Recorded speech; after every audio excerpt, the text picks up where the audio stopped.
Assalamualaikum warahmatullahi wabarakatuh.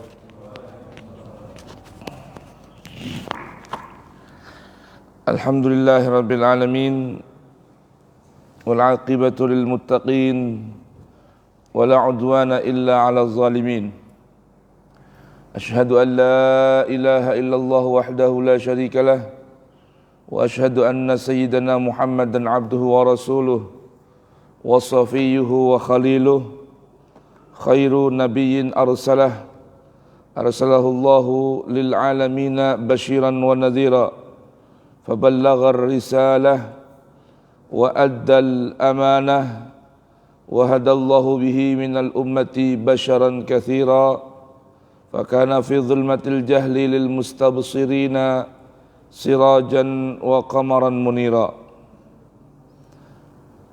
Allahumma salli wa sallim wa barik wa karim ala sayyidil mursalin imamil muttaqin qaidil ghurril muhajjalin syafi'il mudhnibin sayyidina wa maulana Muhammadin wa ala alihi at-tayyibin at-tahirin wa ashabihil akramin wa radiyallahu ta'ala an baqiyatis sahabati ansarihim wal muhajirin wa tabi'ihim bi ihsanin ila yaumiddin.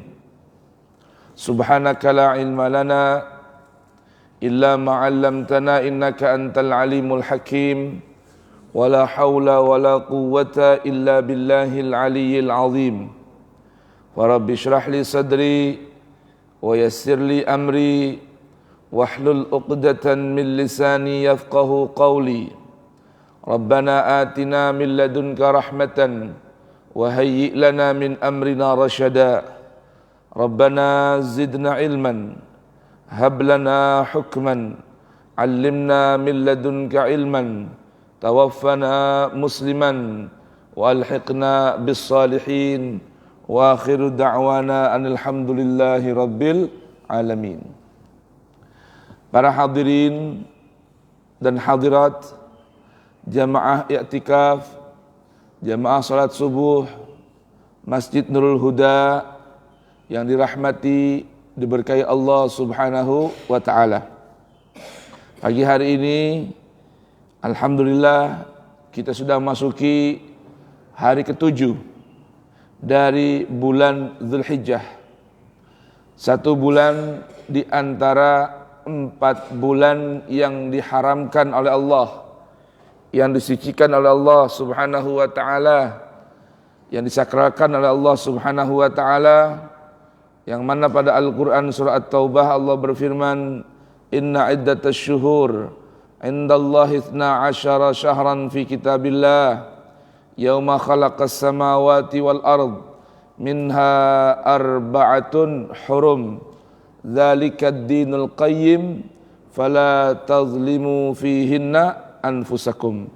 Al-Quran surah At-Taubah ayat 36, Allah berfirman, sesungguhnya bilangan-bilangan bulan-bulan di sisi Allah Subhanahu wa taala ada 12 bulan yang Allah tetapkan semenjak Allah ciptakan langit-langit dan bumi. Di antara 12 bulan tersebut ada arba'atun hurum, 4 bulan yang suci, 4 bulan yang sakral, yang mana Allah beritahukan fala tazlimu fihinna anfusakum dzalikad dinul qayyim, itulah aturan agama yang lurus, maka jangan kalian berlaku zalim terhadap diri kalian di 4 bulan suci tersebut. Nah, di antara 4 bulan suci itu adalah Dzulqa'dah, Dzulhijjah, Muharram dan Rajab. Dan sekarang kita berada kapan? Berada pada bulan Dzulhijjah, yaitu pada tanggal 7 bulan Dzulhijjah. Dan 2 hari ke depan kita akan sampai pada hari Arafah, hari di mana hamba-hamba Allah Subhanahu wa taala melaksanakan ibadah haji. Tetamu Allah yang melaksanakan ibadah haji melaksanakan sebuah rukun utama dari ibadah haji, yaitu al-hajju Arafah. Haji adalah wukuf di padang Arafah. Nah, bagi kita hamba-hamba Allah yang belum diberikan kesempatan untuk dapat berwukuf di padang Arafah, Allah Subhanahu wa taala melalui baginda Rasul sallallahu alaihi wasallam berikan kesempatan untuk kita mendapatkan kemuliaan hari Arafah melalui berpuasa di hari Arafah. Nah, hari ini kita akan baca dan renungkan ayat-ayat seputar ibadah haji. Kita buka Quran surah Al-Hajj. Quran surah Al-Hajj, surah ke-22 dalam urutan mushaf Al-Quran, mulai ayat ke-26 di mushafnya pada halaman 335. Ustaz Ali minta mikrofon satu lagi, bisa? Untuk baca terjemah. Abang baca terjemah, Bang. Baca terjemah. Bawa Qurannya. Baca terjemahnya. Ada mic enggak? Kita mulai terlebih dahulu kajian renungan Al-Quran pagi hari ini dengan membaca Ummul Quran Suratul Fatihah. A'udzu billahis samii'il 'aliim minasy syaithaanir rajiim. Bismillahirrahmanirrahim. Alhamdulillahi rabbil alamin. Ar-Rahmanir-Rahim. Maliki yaumiddin. Iyyaka na'budu wa iyyaka nasta'in. Ihdinas siratal mustaqim. Siratal ladzina an'amta 'alaihim ghairil maghdubi 'alaihim waladdallin. Rabbighfirli wa liwalidayya wa lil mu'minina amin. Baik, dibuka. Sali itu apa? Lekarnya ada double 2 nih. Double 2 bisa dipakai 1. Oh ini. Numpuk 2, numpuk. Sudah dibuka halamannya, halaman 335, nomor ayat 26 hingga ayat 30. A'udzu billahi as-samii'il 'aliim minasy syaithaanir rajiim. Wa idh bawwa'na li Ibrahima makanal baiti alla tusyrik bi syai'a ألا تشرك بي شيئا وطهر بيتي للطائفين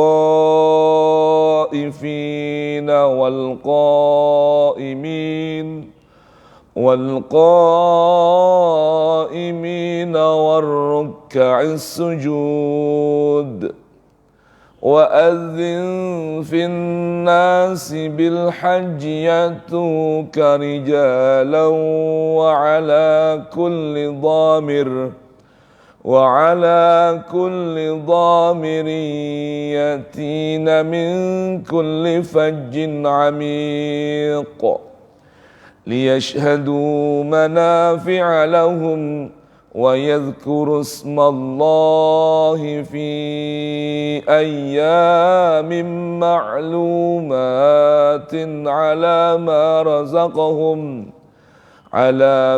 رزقهم من بهيمة الأنعام فكلوا منها وأطعموا البائس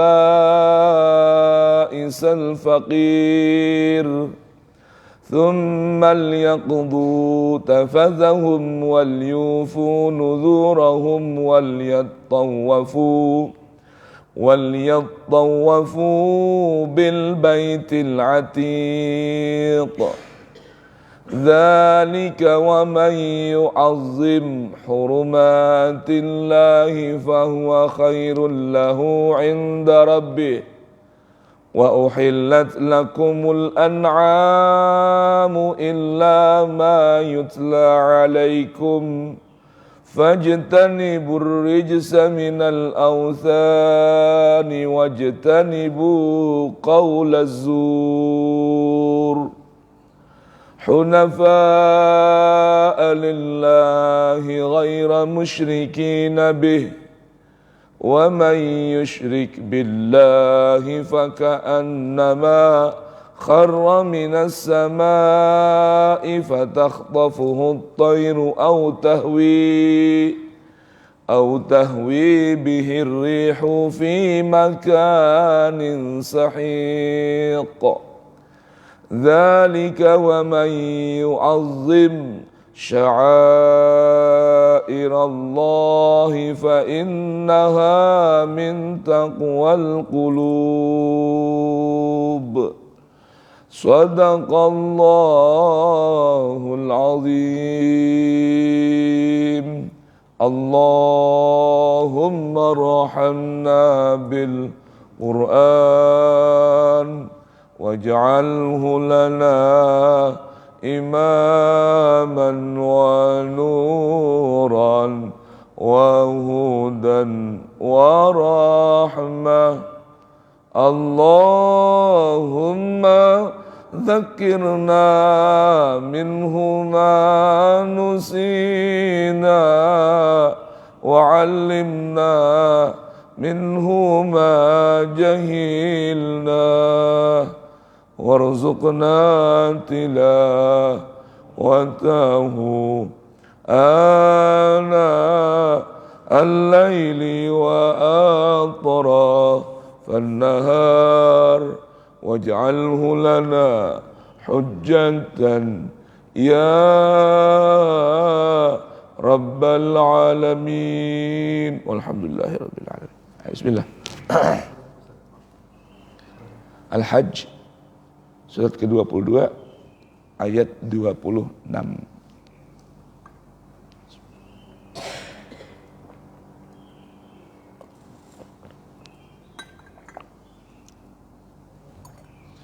Bismillah.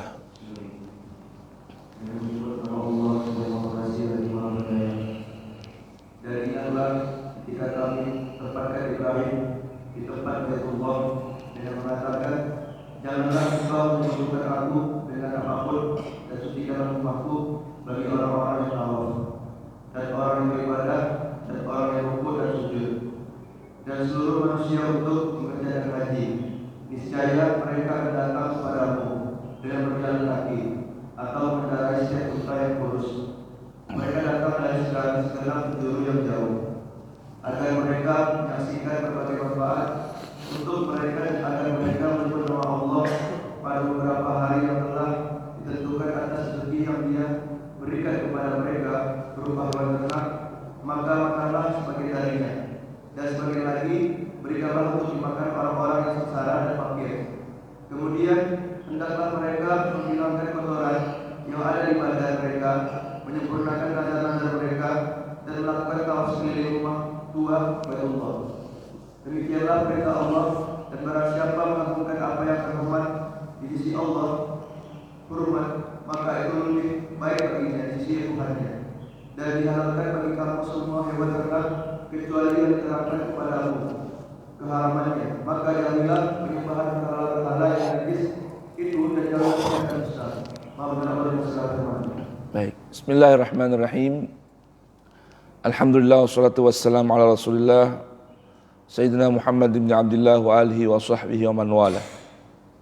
Para hadirin jamaah Masjidul Huda, Dewan Pembina Penasehat, pengurus harian, para imam, para asatidz, para relawan dan jamaah yang dirahmati Allah Subhanahu wa taala.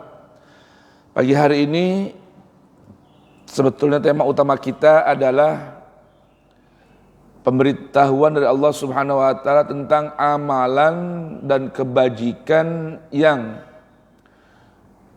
pahalanya disimpan di sisi Allah Subhanahu wa taala. Jadi ada beberapa amalan dalam Al-Qur'an, ada 5 ayat lebih kurang keterangannya yang menyebutkan bahwa bila kita melakukan perbuatan tersebut, ganjarannya bukan lagi 1000 kebaikan, bukan lagi 100.000 kebaikan, namun berupa deposito simpanan ganjaran di sisi Allah Subhanahu wa taala. Di antaranya yang terdapat pada ayat 30 dari Quran surah Al-Hajj ini, yaitu amalannya berupa ta'zimu hurumatillah, mengagungkan hal-hal yang dihormat, disakralkan, disucikan oleh Allah.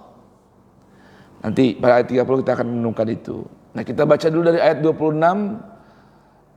Terkaitan eventnya adalah tentang ibadah atau manasik haji. Allah Subhanahu wa taala berfirman kepada nabinya Ibrahim, "Wahai Ibrahim, wahai Rasulku Muhammad, ingatlah saat bawwa'na li Ibrahim, saat kami siapkan bagi Ibrahim kakekmu." Ya, Nabi Muhammad adalah keturunan Nabi besar Ibrahim. Ibrahim punya dua putra yang bernama Ismail dan Ishak. Dari putranya yang bernama Ishak lahir para nabi-nabi dari kalangan Bani Israel. Israel ini nama lain daripada Nabi Yakub. Yakub putra Ishak, Ishak putra Ibrahim. Nah, para keturunan Yakub ini dikenal dengan Bani Israel, anak keturunan Israel, nama lain dari Nabi Yakub. Rata-rata menjadi para nabi dan rasul. Yang terakhir ya adalah Nabi Isa, ya, putra daripada ibunda Maryam, dari nabi terakhir dari kalangan Bani Israel. Kemudian lebih kurang 6 abad ya setelah wafatnya Nabi Isa, Allah tutup nabi akhir zaman dari keturunan Ibrahim, namun dari seorang putra yang bernama Ismail. Putra dari Ismail tidak ada yang dikenal dengan para nabi dan rasul kecuali Nabi besar Muhammad sallallahu alaihi wa alihi wa sahbihi wasallam. Nah, Allah mengingatkan Nabi Muhammad tentang kisah yang berlaku dalam kehidupan kakek beliau Ibrahim. Apa kata Allah? Wa idz bawwa'na li Ibrahim, ingatlah wahai Rasulku ketika kami siapkan bagi Ibrahim makanal baiti, tempat di sekeliling Baitullah. Allah perintahkan kepada Ibrahim ketika ini gambaran dari manajemen Baitullah, yaitu Ka'bah. Nah, di antara baitnya Allah, rumahnya Allah, buyutnya Allah adalah masjid-masjidnya. Dalam sebuah hadis sahih diriwayatkan dalam Sahih Muslim, Nabi sallallahu alaihi wasallam disebutkan bersabda bahwa ahabbul biqa'i 'alallahi fil ardi masajiduha. Tempat yang paling disuka oleh Allah di atas permukaan buminya adalah masjid-masjidnya, termasuk Nurul Huda. Maka berarti sebuah tempat di atas permukaan bumi untuk menjemput dan meraih cinta Allah kepada kita adalah dengan sering datang memakmurkan masjid-masjidnya. Maka dalam Quran surah At-Taubah Allah berikan gambaran sesungguhnya orang yang senang memakmurkan rumah-rumah Allah adalah ciri orang yang beriman kepada Allah dan hari akhir. Perhatikan itu. Jadi baik itu namanya Nurul Huda, Nurul Yakin, At-Taqwa, Al-Barkah, tempat di atas permukaan bumi Allah, ya, spot yang paling Allah suka untuk hambanya datang ke hadapannya, menjemput rahmat dan kebaikannya adalah masjid-masjidnya. Untuk skup komplek ini adalah Masjid Nurul Huda. Innama ya'muru masajidallahi man amana billahi wal yaumil akhir. Nah, lihat ini. Pertama yang Allah pesankan kepada Ibrahim untuk dapat menghidupkan, memakmurkan Baitullah adalah alla tusyrik bi syai'a. Wahai Ibrahim, jangan engkau berani-berani memadu cintaku dengan yang lain. Itu arti syirik. Jadi bahasa syirik ini biar gampang mudah dipahami. Arti syirik apa? Memadu cinta Allah dengan yang lain. Berbagi cinta Allah dengan yang lain, itu namanya asyirku billah. Wa tahhir baiti, dan bersihkan, sucikan rumahku.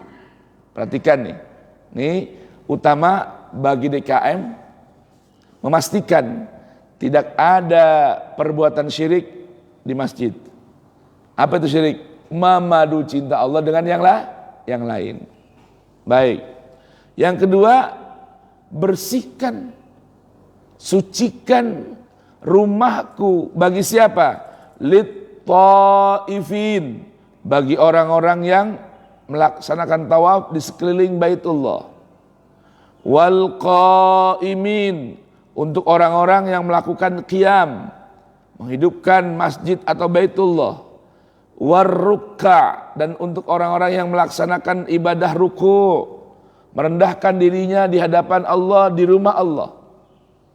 Wassujud, dan untuk orang-orang yang melakukan ibadah sujud.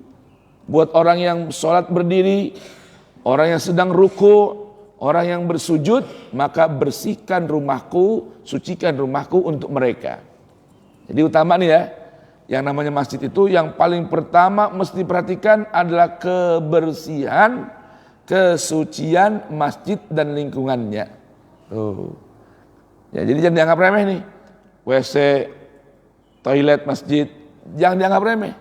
Karena itu pesan Allah untuk menjaga kebersihan dan kesucian bagi orang-orang yang datang ke masjid untuk qiyam, untuk ruku' dan bersujud. Nah, kemudian apa perintah Allah berikutnya kepada Ibrahim? Wa adzin fin nasi bil hajj.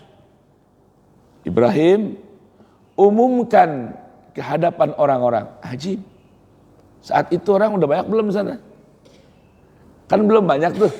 Ya, di era Ibrahim belum banyak orang yang datang dari penjuru manapun untuk melaksanakan ibadah haji, tawaf, sa'i, belum ada. Tapi Allah semenjak itu sudah beritahukan Ibrahim untuk kumandangkan azan, panggilan agar orang-orang melaksanakan ibadah haji. Maka Ibrahim naik ke atas gunung yang dikenal dengan Jabal Qubais.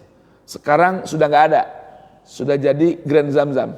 Ya, naik ke atas gunung untuk kumandangkan panggilan ibadah haji. Kata Allah, jangan khawatir, tugasmu hanya panggil saja. Tugasmu hanya apa? Panggil orang-orang bil haji untuk melaksanakan ziarah ke Baitullah. Ya'tika rijalan, nanti akan banyak orang datang ke hadapanmu.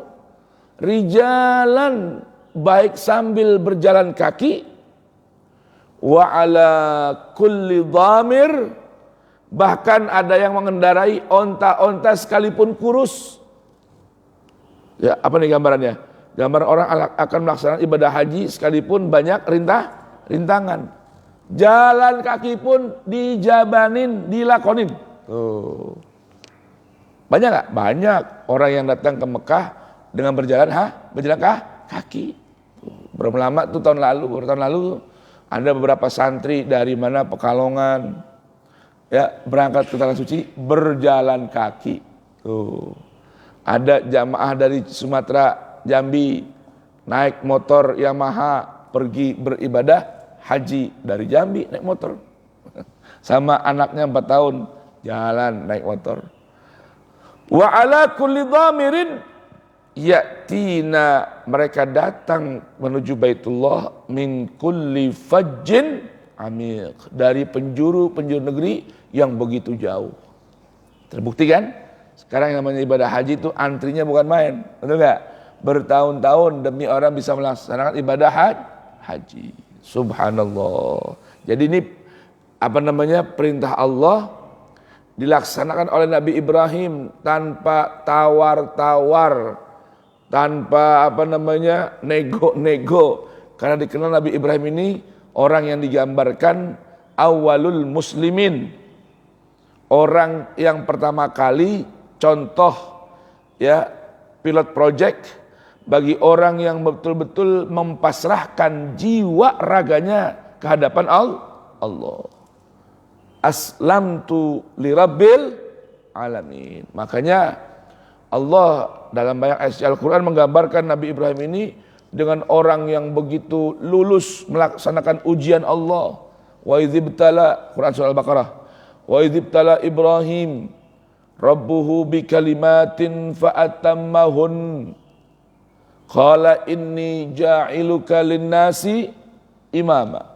Tatkala Allah Subhanahu wa taala memberikan bermacam ujian dengan perintah-perintah Allah kepada Ibrahim, fa'atammahun, maka Ibrahim pun menyempurnakan ujian tersebut. Sampai ada perintah agar Ibrahim, perintah Allah nih, agar Ibrahim menyembelih anaknya. Ibrahim pun tanpa tawar-tawar siap melaksanakan perintah Allah.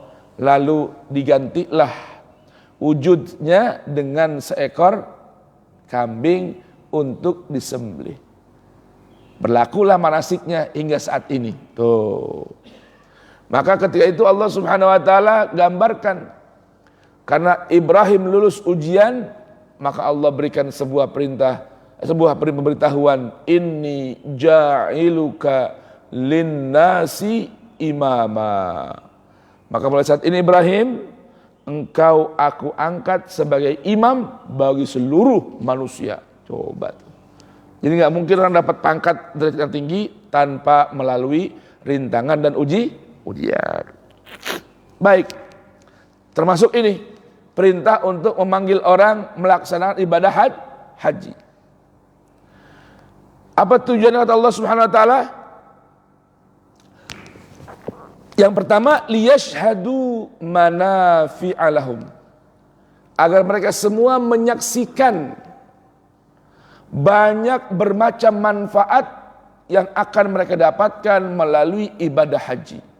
Coba lihat, ibarat kata nih kalau cerita politik nih, ya, sampai-sampai negara Saudi ini nggak mau melepaskan urusan haji dan umrah kepada negara-negara lain.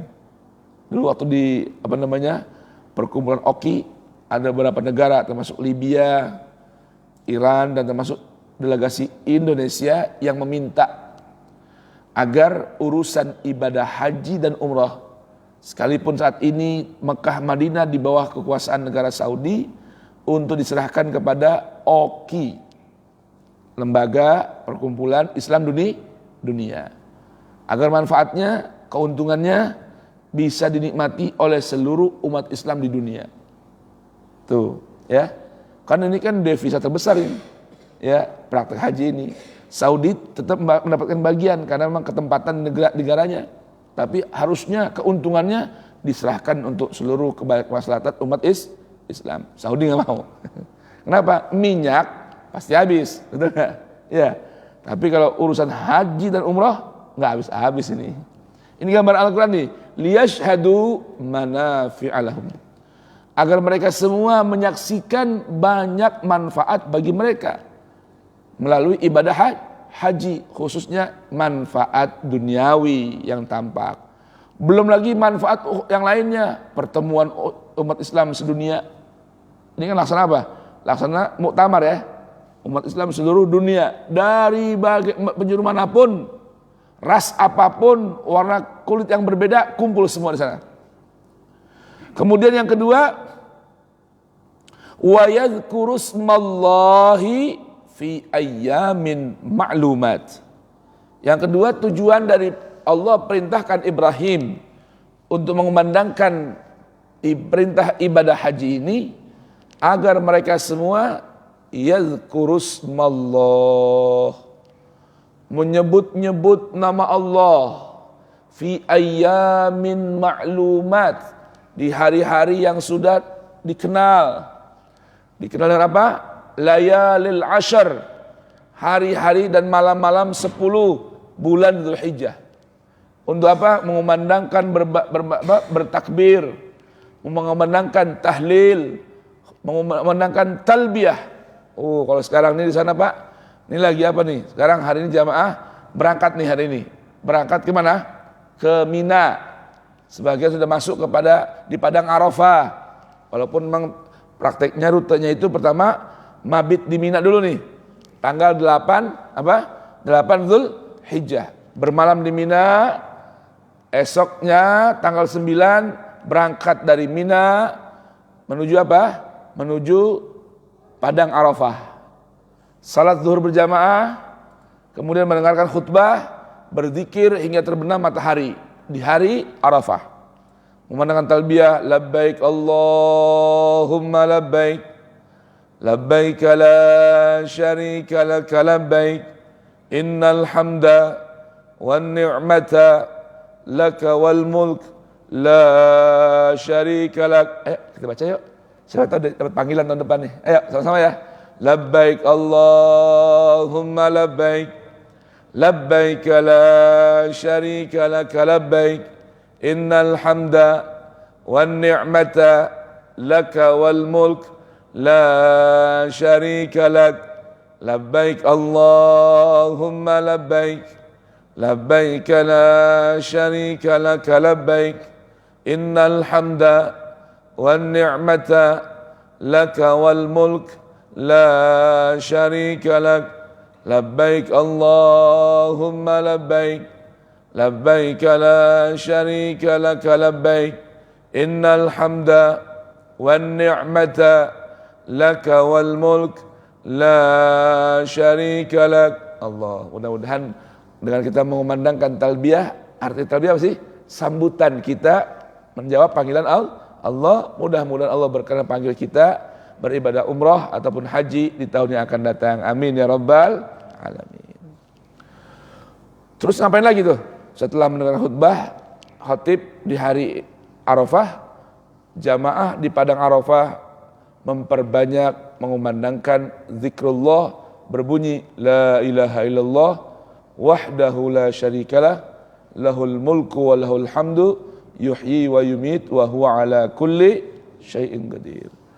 Setelah terbenam matahari di Padang Arafah tanggal 9 Dzulhijjah, jamaah berangkat setelah salat maghrib dan isya, berangkat ke mana? Menuju Mina.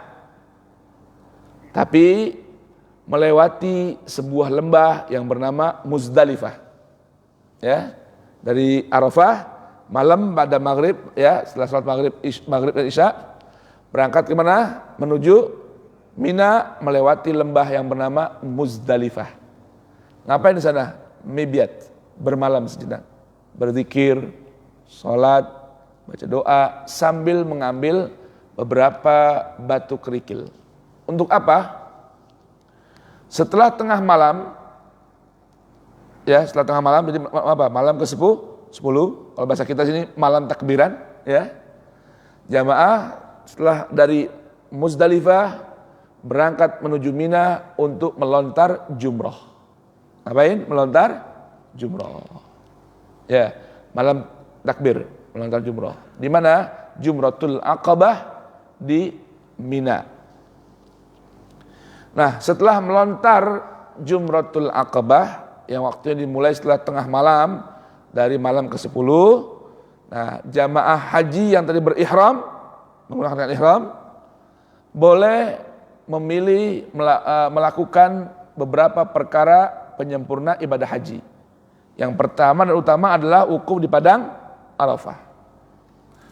Apa yang dilakukan jamaah? Bisa dengan setelah melontar bercukur, ya, bercukur, atau setelah melontar bisa berangkat langsung ke Makkah, berjalan kaki dari Mina, ya, melewati jalan dan lorong-lorong terowongan Mina menuju Baitullah, melaksanakan tawaf haji dan sa'i, kemudian mencukur rambut. Ini pilihan yang pertama nih, setelah apa? Melontar Jumratul Aqabah.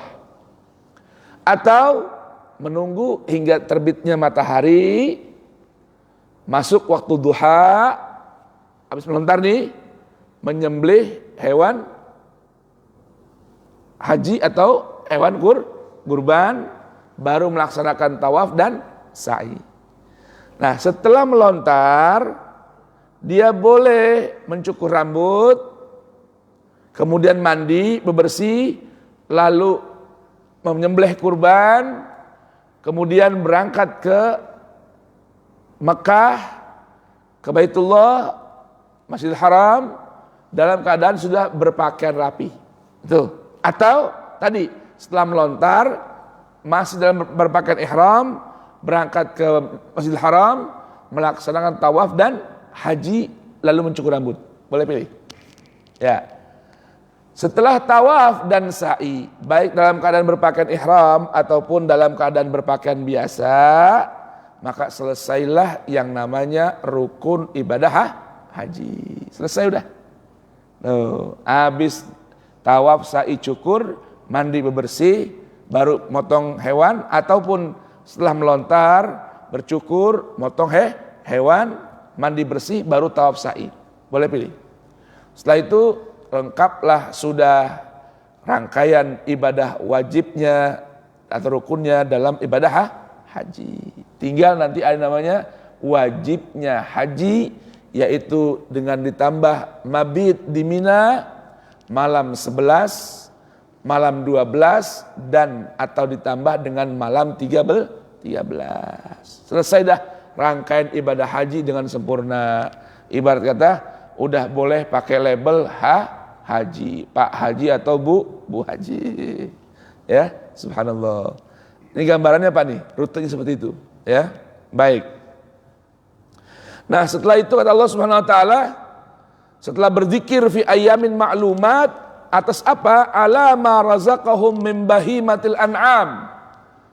Atas rizki yang Allah berikan pada mereka dari binatang-binatang ternak untuk disembelih di hari kurban.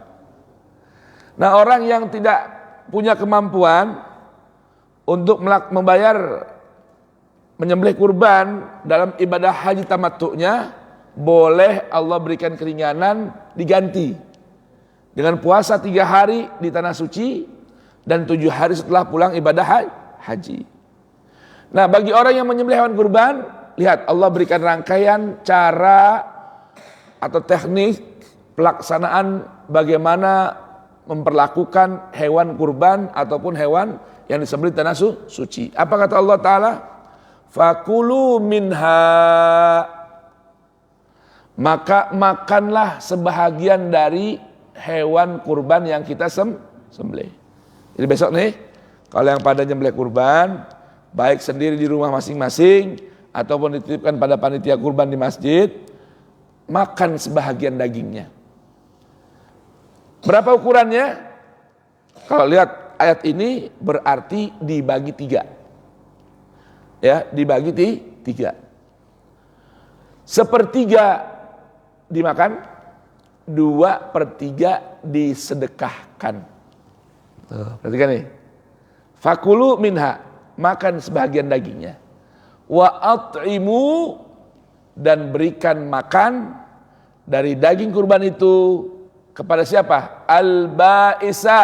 1, ya, orang-orang yang sengsara, yang nelangsa.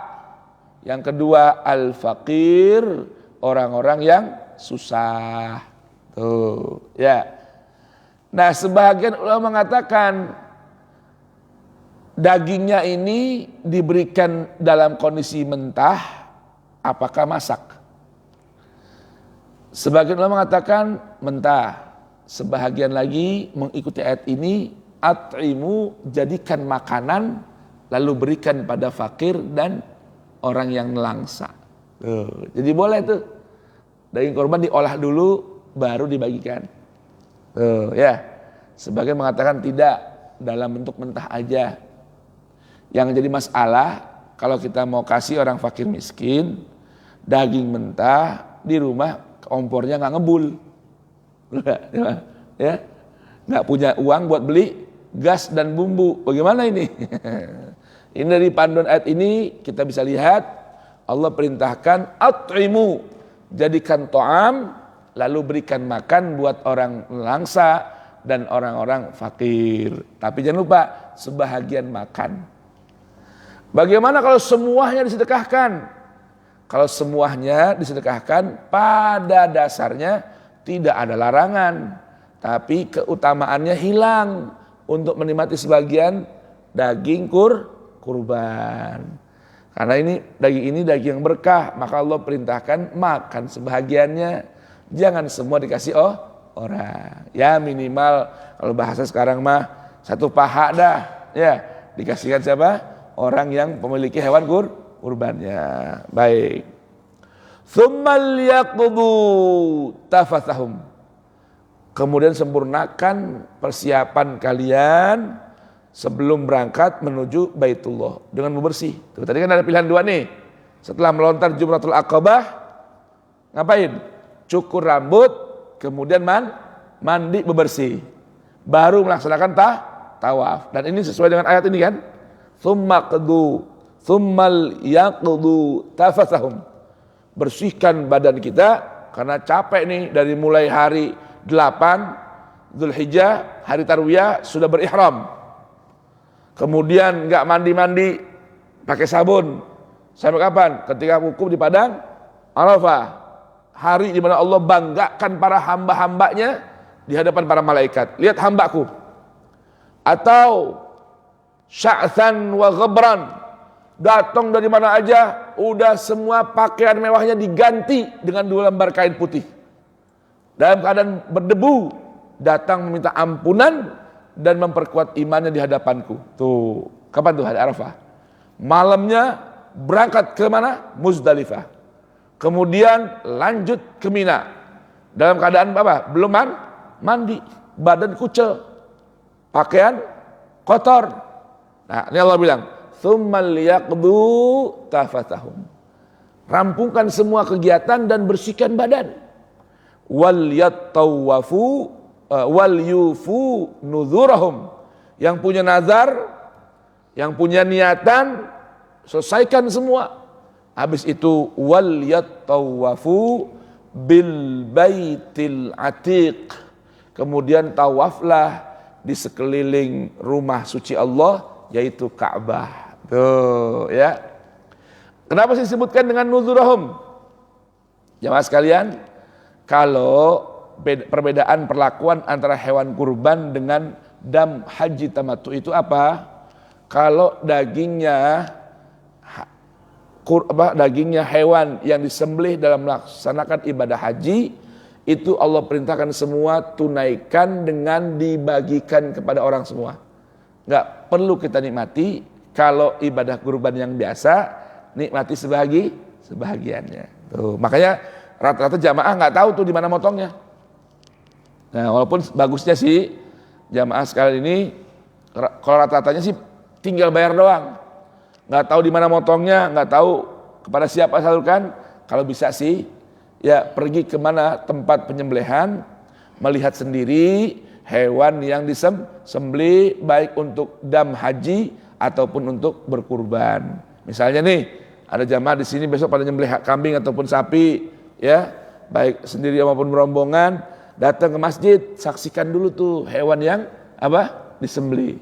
Ini hewan nama saya nih, lihat sembelihnya. Kenapa? Karena Rasul perintahkan putrinya Sayyidah Fatimah untuk menyaksikan. Sekalipun beliau tidak menyembelih dengan langsung, menyaksikan hewan yang akan disembelih. Kenapa? Setiap darah yang menetes ke bumi tidaklah menetes darah kurban itu kecuali menjadi pengampunan dosa bagi orang yang berkurban. Tuh, gitu ya. Baik. Setelah itu tawaf. Dzalika, yang demikian itu. Maka Allah beritahukan, wa man yu'azzim hurumatillah, siapa orang yang mengagungkan apapun yang dihormat oleh Allah. Segala sesuatu Allah sudah tetapkan memiliki kehormatan. Badan kita memiliki kehormatan. Tetangga memiliki kehormatan. Bumi memiliki kehormatan. Maka jangan kita merusak bumi, karena bumi punya kehormatan di sisi Allah. Dan kehormatan Allah yang paling besar adalah kalamnya, firmannya, Al-Qur'annya. Maka jika seseorang ingin mendapatkan kehormatan dari Allah, jagalah, sucikanlah, sakralkanlah apa-apa yang dihormat oleh Allah. Jadi gitu mana nih? Kita mau nggak dihormat sama Allah? Mau pastinya, betul nggak? Kalau ingin dihormat oleh Allah, maka jagalah kehormatan Allah. Maka kata Allah, siapa orang yang menjaga dan mengagungkan hal-hal yang dihormat oleh Allah, fahuwa khairun lah, maka itu merupakan kebajikan yang paling bagus di antara kebajikan yang ada, lahu untuknya, inda rabbi, yang pahalanya disimpan di sisi Allah subhanahu wa ta'ala. Tuh ya, maka jagalah hal-hal yang dihormat oleh Allah subhanahu wa ta'ala. Nah di antara hal-hal yang dihormat oleh Allah subhanahu wa ta'ala adalah, contohnya berinfak di jalan Allah, kemudian tidak mengiringi infaknya dengan gangguan dan menyakiti orang yang menerimanya. Maka setiap orang yang berinfak di jalan Allah, Al-Quran surah Al-Baqarah ayat 262, orang yang berinfak, menginfakkan hartanya di jalan Allah, kemudian tidak mengiringi infaknya dengan mengganggu para orang-orang yang menerimanya, maka lahum ajruhum inda rabbihim, maka pahalanya Allah siapkan di sisi Allah subhanahu wa ta'ala, wala khaufun alaihim wala hum yahzanun. Nah, ini diantaranya apa? Diantara amalan-amalan, dan yang paling agung, apa yang paling besar adalah mengagungkan hal-hal yang dihormat oleh Allah. Termasuk orang tua kita punya kehormatan, istri kita punya kehormatan, anak-anak kita punya kehormatan di sisi Allah subhanahu wa ta'ala. Maka jagalah kehormatan Allah tersebut agar kita senantiasa hidup dihormat oleh Allah subhanahu wa ta'ala. Demikian renungan Al-Quran surah Al-Hajj ayat 26 hingga ayat ke-20, ditutup dengan firman Allah subhanahu wa ta'ala, wa uhillat lakumul an'am illa ma yutla alaikum, ayat 30. Dan Allah halalkan buat kalian segala binatang melata, segala binatang ternak. Tuh, semua hewan ternak, semua hewan yang bisa diternak itu asalnya boleh kita konsumsi. Semuanya.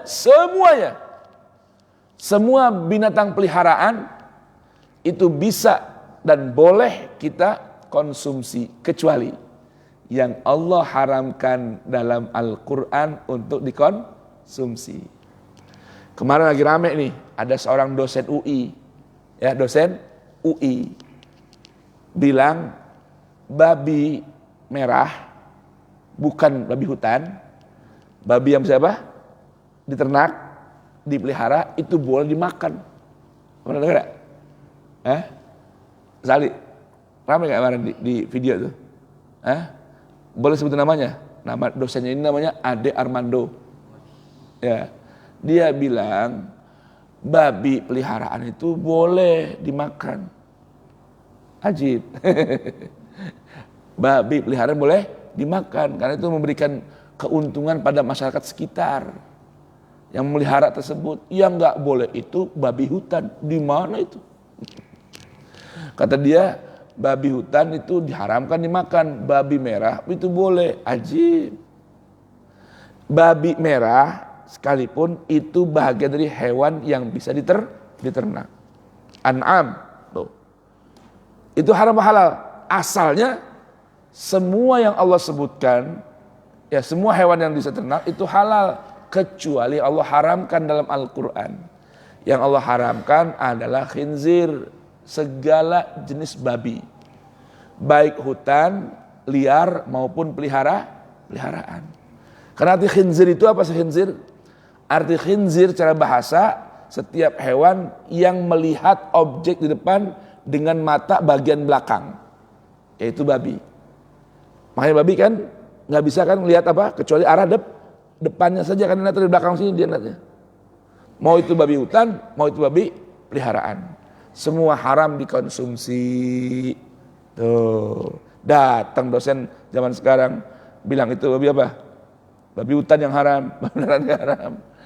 Dari mana dasarnya? Sebetulnya ini adalah distorsi dalam Injil. Ya, dalam Injil itu sekarang di terjemahan baru itu yang diharamkan bagi umat Nasrani adalah babi hutan. Bani Israel tuh nggak boleh makan babi hutan, babi merah boleh. Waliyadzubillah. Itu ngambil dari mana tuh? Dari Bible.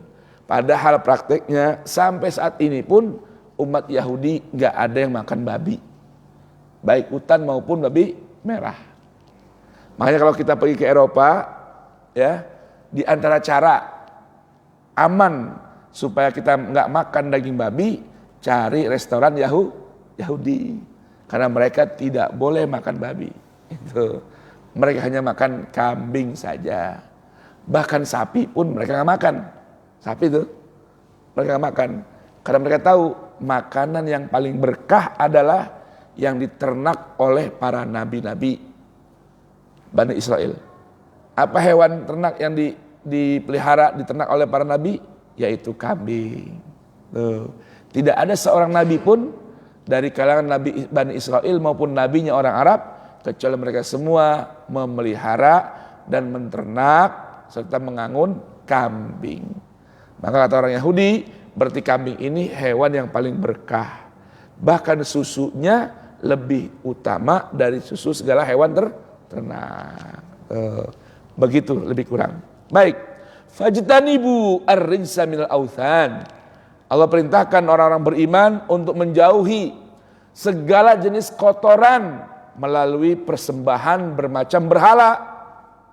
Berhala patung atau berhala lain. Apa sih berhala? Wasan itu apa sih? Segala sesuatu yang disembah, segala sesuatu yang ditaati selain Allah. Itu namanya apa? Al-wasan. Orang bisa menyembah berhala, bisa. Atau ada orang yang menyembah ideologi, komunisme, ya, ideologi di luar ajaran Islam. Itu bahagian dari bermacam jenis berhala. Jadi berhala dulu hanya patung. Kalau sekarang berhala jenisnya banyak. Bahkan ada orang yang memberhalakan pekerjaannya. Ada yang memberhalakan pangkat dan kedudukannya.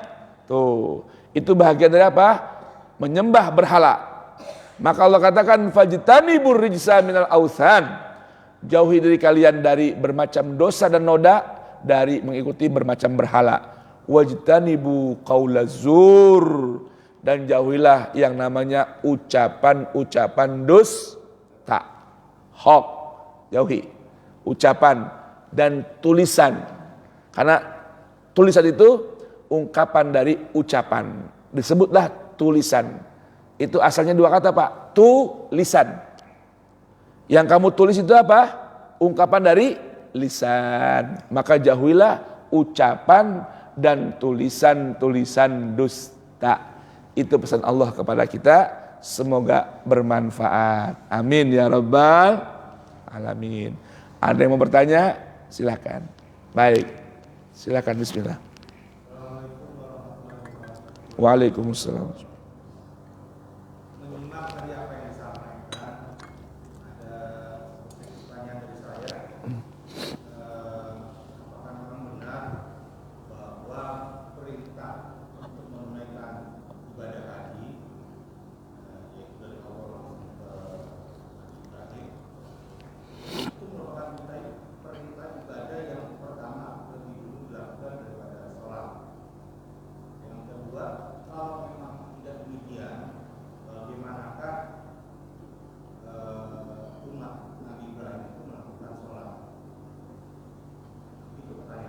Baik. Bismillahirrahmanirrahim. Rabbana zidna ilman wa alhiqna bis salihin. Tidak ada setiap nabi yang mendakwahkan tauhid kecuali juga mendakwahkan perintah salat. Mendakwahkan perintah salat. Ya. Seluruh umat-umat beriman yang sampai kepada mereka dakwahnya para nabi dan rasul, semua pasti diperintahkan dua perkara, yaitu iqamatus shalah wa ita'uz zakah. Harmonisasi hubungan antara dirinya dengan sang pencipta melalui salat, dan harmonisasi hubungan antara sesama manusia melalui ibadah zakat. Sedangkan haji, sebagaimana Allah perintahkan dalam Al-Quran, walillahi 'alan nasi hijjul baiti man istata'a ilaihi sabila. Ibadah haji satu ibadah pemungkas yang Allah perintahkan dengan catatan bagi orang yang memiliki istita'ah, memiliki kemampuan untuk sampai bertawaf, sa'i dan berwukuf di tanah suci. Maka perintah Allah kepada Ibrahim untuk mengumandangkan ibadah haji, perintah yang berlaku umum dan menjadi satu kewajiban bagi orang yang mendengar panggilan ini saat dia memiliki kemampuan saja. Sedangkan ibadah salat dan zakat itu perintah setiap nabi dan rasul untuk dilaksanakan oleh setiap pemeluknya, pengikutnya. Selain dengan ibadah haji hanya diperintahkan bagi orang yang mampu untuk sampai ke tanah suci melaksanakan ibadah haji saja. Jika seorang tidak mampu dengan bermacam catatan, tidak mampu sampai melaksanakan ibadah haji hingga ajalnya datang menjemput, maka tidaklah ada dosa bagi orang tersebut. Lain halnya salat dan zakat. Setiap orang beriman kepada Allah dan setiap umat nabi-nabi semua wajib melaksanakan ibadah salat dan juga ibadah zakat. Demikian ya. Jadi itu yang dimaksudkan dengan perintah Allah kepada Ibrahim. Ya. Ya. Salat dengan bermacam kaifiyah atau tata cara yang berbeda-beda. Yang pasti yang sama adalah berdiri, ruku, sujud. Itu semua sama. Ya, setiap umat dari para nabi melaksanakan ibadah salat dengan berdiri, ruku dan sujud. Bahkan lihat dalam ayat surat Maryam ketika Allah berfirman kepada Nabi Isa, ya, wa ausani bis salati waz zakati madumtu hayya. Dan aku diperintahkan beberapa wasiat dari Tuhan, di antaranya birran biwalidati, berbakti kepada ibundaku, dan Allah perintahkan, pesankan padaku untuk apa? Bis salati waz zakati madumtu hayya. Allah perintahkan aku melaksanakan salat dan menunaikan zakat selama aku masih hidup. Tentang kaifiatnya, ya, kaifiatnya setiap umat berbeda-beda. Yang pasti yang sama adalah berdiri, wa qumu lillahi qanitin, warka'u, beruku, wasjudu, dan bersujud. Nah, yang sampai kepada kita kaifiyah salat yang diajarkan Nabi kita Muhammad sallallahu alaihi wasallam dengan apa yang kita kerjakan 17 rakaat sehari semalam, ya, dengan kaifiyah yang sampai kepada kita yang pasti sama semua, berdiri, ruku, sujud, dan begitu pun yang lainnya. Adapun tata cara yang ada khilafiyah riwayatnya itu boleh orang silahkan pilih. Yang mau angkat tangan, lepas tangan, letak tangan, kunut ataupun tidak kunut, itu ranah yang tidak disepakati tentang kaifiyahnya, ya karena tidak disebutkan dalam Al-Quran tentang kaifiyahnya.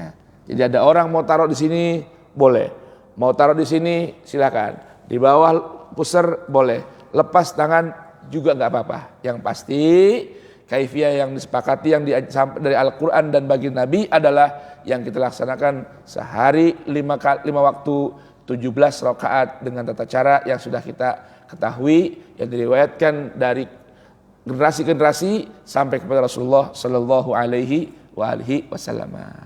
Bisa dipaham kira-kira? Baik, wallahu a'lam. Baik, ada yang tanya lagi? Bismillah, silakan. Waalaikumsalam warahmatullahi wabarakatuh. Namun tadi 3 hal, wudu sama sujud.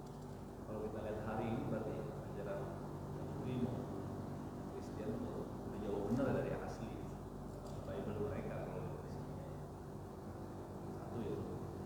Yang kedua kaitannya dengan perbedaan waktu nih antara pemerintah Indonesia kan berbeda waktu. Pertama 1 Juli kemarin. Arab Saudi ini berarti kan sama dengan yang Muhammadiyah. Jadi kalau kita sekarang mau puasa Arafah, kan di Arab Saudi sudah selesai. Ini menyikapinya gimana? Masya Allah. Bismillahirrahmanirrahim. Ini pandangan saya ya. Saya tidak terikat dengan urusan NU Muhammadiyah ataupun Saudi.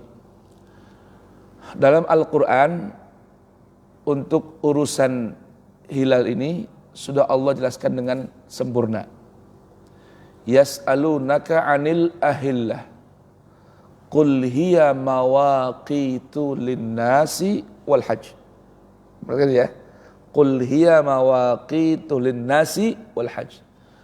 Mereka bertanya tentang masalah hilal kepadamu wahai Rasulku. Qul, katakanlah, hiya mawaqitu lin-nas wal hajj. Itulah ukuran-ukuran waktu bagi orang, cara mengukur waktu, ya, tanggal, bulan, wal hajj. Begitupun urusan haji. Yang perlu kita pahami bahwa ilmu astronomi, ilmu tentang mengukur kapan muncul dan berakhirnya bulan, itu bahagian dari ilmu pasti. Wa bin najmi hum yahtadun. Ya, dengan ilmu perbintangan mereka mendapatkan petunjuk tentang akurasi. Jadi ilmu falak, ilmu hisab itu bahagian dari ilmu pasti. Yang pertama ya. Maka masing-masing sudah ada ukurannya. Disepakati matla, ukuran terbitnya, kapan terbitnya bulan negeri kita ini sama dengan yang ada di Mekah. Catat ya, sama. Matla kita dengan Saudi, ya, Mekah itu sama. Itu sepakat. Yang ketiga, waktu kita dengan Mekah lebih dulu kita 4 jam. Ya, berapa? 4 jam. Maka ketika ahli falak dibuktikan dengan alat, ini kan berarti ahli falak berarti hitungan ya, hitungan. Saya mau tanya sekarang, orang bikin tanggalan sudah bisa belum bikin tanggalan 100 tahun ke depan? Bisa belum? Akurat nggak? Akurat nggak? Akurat. Buktinya orang sudah bisa menghitung kapan terjadi gerhana matahari, gerhana bulan. 50 tahun ke depan. Dengan ilmu pasti tadi. Hitungan yang akurat. Baik. Ketika di Mekah, termasuk saya baru pulang kemarin Pak nih, 2 hari lalu dari Yaman. Saya di Yaman, di Tarim, Hadramaut, pun hari pertama bulan Dzulhijjah adalah hari Senin. Berarti ketika hari Ahad siang, ya, ada pengumuman dari pemerintah dan ahli falak di Timur Tengah, ya, bahwa 1 Dzulhijjah itu jatuh pada hari Senin dengan melihat bahwa bulan sudah lahir. Jadi dengan terbenam matahari dipastikan tampak bulan kelihatan, bulan Dzulhijjah, hilal Dzulhijjah tampak. Berarti apa itu? Malam Senin lahir, bukan lagi tampak, lahir saja, dipastikan lahir, berarti seharusnya di sini sudah tampak. Paham nggak? Kalau di Mekah, pemberitahuan menurut perhitungan bahwa bulan sudah lahir, berarti di sini sudah tampak. Karena perbedaan waktu kita lebih cepat 4 jam. Oh, itu kan harus ada ukuran derajatnya. Baik, saya ingin beritahukan ya. Ukuran 1 derajat itu 15 menit. Ukuran tuh, 1 derajat di ufuk tuh berapa? 15 menit. Berarti 2 derajat berapa? 30 menit. 4 derajat berarti berapa? 1 jam. Jadi mulai lahirnya bulan hingga sampai 4 derajat itu ukuran 1 jam sudah tampak itu bulan. Lalu bagaimana dengan ukuran perbedaan 4 jam? Paham gak? 4 jam dari ukuran lahirnya bulan. Itu yang keempat. Yang kelima, tidak ada persyaratan dalam kaidah Quran arti faman syahida minkumus syahra falyasum. Siapa orang yang menyaksikan bulan, hilal bulan Ramadan, maka wajib berpuasa. Paham ya? Syahida tidak ada harus diartikan melihat dengan mata telanjang. Tidak ada. Contoh, kita semua bersyahadat apa enggak? Hah? Kita semua bersyahadat enggak? Bersyahadat. Umat yang bersyahadat. Saya mau tanya, apa arti syahadat? Apa ucapannya? Asyhadu an la ilaha illallah wa asyhadu anna Muhammadan Rasulullah. Saya mau tanya, arti bersaksi tentang Allah, bersaksi tentang Muhammad utusan Allah, artinya melihat apa meyakini adanya. Saya mau tanya, melihat dengan mata apa meyakini adanya? Aku bersaksi melihat Allah ataukah aku bersaksi meyakini adanya Allah? Dan aku bersaksi bahwa adanya Muhammad utusan Allah ataukah aku bersaksi melihat Muhammad utusan Allah? Coba, paham nih? Ya. Tuh. Boleh paham ya? Tidak harus. Walaupun ada makna syahada melihat dengan mata. Tapi tidak harus. Apalagi ayat faman syahida minkumus syahra. Siapa orang yang bersaksi, artinya hadir, berada di bulan itu, masuk di bulan Ramadan, maka dia wajib berpuasa. Maka menyikapi ini bagaimana? Kalau saya pribadi, saya berpuasa di hari Selasa esok, berlebaran di hari Rabu. Nggak ada urusan dengan pemerintah. Belum lagi panduan tentang berpuasa di tanggal 9 itu dalam keterangan hadis Nabi bukan dengan tanggal. Coba Bapak cari, ada nggak hadis Nabi tentang puasa tanggal 9 Dzulhijjah? Ada? Puasa tersebut dalam Sahih Muslim, riwayat sahabat Abi Qatadah, Rasulullah ditanya tentang berpuasa di hari Arafah. Di hari Arafah. Arti puasa di Arafah apa? Puasa yang mana di hari itu para jamaah haji sedang wukuf di Arafah. Betul? Kita yang tidak berwukuf di Arafah diperintahkan untuk berpuasa. Para sahabat yang gak bisa wukuf di Arafah di Madinah disuruh puasa di hari Arafah. Penghapus dosa setahun yang berlalu. Pertanyaan, semisal tidak ada wukuf di hari Arafah, semua orang gak ada wukuf di sana, adakah kesunahan puasa di hari Arafah? Jawabannya tidak ada. Karena disunahkan puasa di hari Arafah. Di hari Arafah artinya apa? Hari orang sedang wukuf di padang Arafah. Nah, bagi orang yang tidak punya kesempatan berwukuf di padang Arafah, itu tidak punya itu diperintahkan untuk menggantinya puasa di hari orang wukuf di padang Arafah. Nah, berarti hari setelah wukuf di Arafah adalah hari Lebaran. Maka berlaku hukum larangan puasa di hari yang dilarang, termasuk Idul Fitri dan Idul Kurban. Boleh paham jemaah? Lalu bagaimana salat Idnya? Bagi orang yang berpuasa ikut dengan orang yang wukuf di padang Arafah, bukan ikut dengan Saudi ya, bukan ikut dengan Muhammadiyah, bukan. Kalau orang yang sedang wukuf, telepon jamaah haji ini, ente berangkat kapan? Besok anda berangkat. Berarti wukuf kapan? Lusa. Maka lusa kita berpuasa. Nah, bagaimana salat Idnya? Salat Id silakan, yang mau ikut Rebo boleh, yang mau ikut Kamis boleh. Kenapa? Karena salat Id itu hukumnya sama dengan salat duha. Cuma bedanya dilakukan di hari Idul Fitri dan Idul Adha. Bagaimana takbirnya? 7 kali takbir di rakaat pertama, 5 di rakaat kedua, enggak dilakukan pun tidak merusak sholat Idul Fitri atau Idul Adha. Imam lupa, enggak apa-apa. Sengaja juga enggak apa-apa.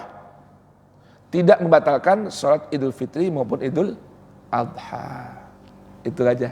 Ini pandangan yang saya pahami dari pelajaran yang saya pelajari. Itu. Tinggal silahkan mau ambil yang mana. Ini gambaran logisnya gini Pak.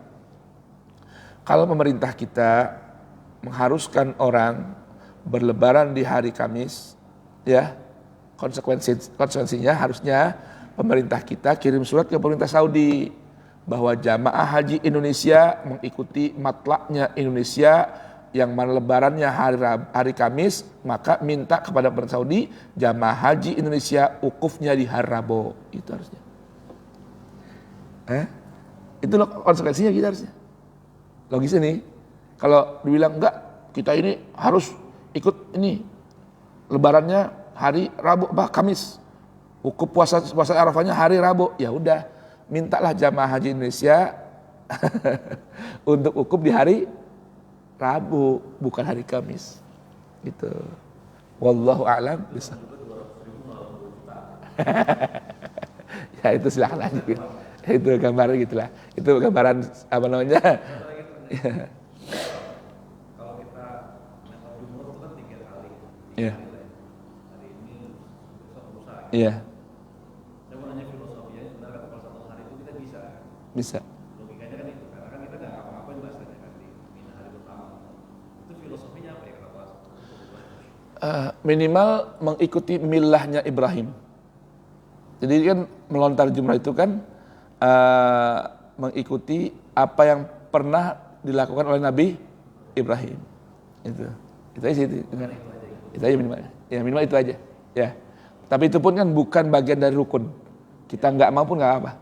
Yang penting sudah melontar Jumratul Aqabah yang malam takbir. Yang pertama. Itu kita nggak ikut di malam di hari 11, 12 itu nggak apa. Tidak membatalkan haji kita. Hanya paling kita diperintahkan, itu pun ada sebagai khilaf untuk menyembelih hewan aja gantinya. Endam, itu aja. Wallahu a'lam bishawab. Ya, cukup ya. Baik, kalaupun ingin ada pertanyaan ya sambil kita apa tadi katanya ada teh ya? Ada teh apa kopi di bawah? Bagaimana? Ya. Itu kopi mana? Temenggung apa kopi Toraja? Baik, mudah-mudahan bermanfaat. Kita tutup dengan Ummul Quran suratul Fatihah. A'udzubillahi minasyaitonirrajim. Bismillahirrahmanirrahim. Alhamdulillahirabbil alamin arrahmanir rahim maliki yaumiddin. Iyyaka na'budu wa iyyaka nasta'in. Ihdinas siratal mustaqim siratal ladzina an'amta 'alaihim ghairil maghdubi 'alaihim waladdallin. Amin Allahumma amin. Bismillahirrahmanirrahim. Allahumma salli ala sayyidina Muhammad wa ali sayyidina Muhammad. Allahumma arhamna bil Qur'an waj'alhu lana imaman wa nuran wa hudan wa rahmah.